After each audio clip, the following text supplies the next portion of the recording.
Some of you will die, and some of you will know people who die.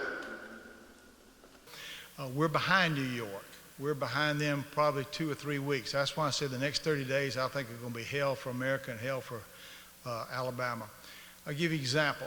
I always tell about a fish pond. Everybody here knows what a fish pond is. So you put one lily pad in that fish pond. If that doubles every day, it doesn't consume the whole pond until day 60. Day 59, only half of that pond is full. Day 54, only 20%. We're at the 20%.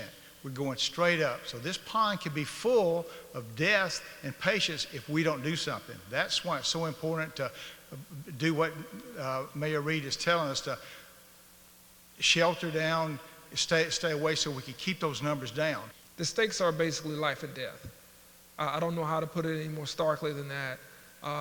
We're looking at potentially hundreds of thousands of Americans dying because of this virus. We're looking at thousands of Alabamians dying because of this virus. We have say-so in that.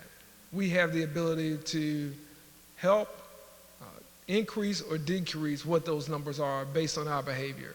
We have to make sure that we are not putting the health of others at risk because we're looking out for the wealth of ourselves.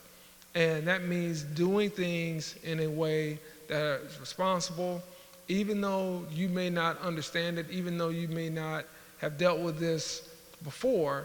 This is something that is a life or death situation. It is a pandemic. It is a reason for us to be in a state of emergency in this city. It is a reason why many states have all but shut down their entire populaces for the next couple of months. We're in a place where in the city of Montgomery, we will be having discussions, and we will watch certainly the impact over the next few days and weeks. What does this community choose to do? How do we move and how do we deal with one another from the standpoint of, do we take this seriously, and are we willing to police our friends? Are we willing to help police our neighbors and our church members, and making sure, whether that be through a polite nudge or whether that be through an encouraging word, to let them know that some of the things that are still happening and going on should not be taking place.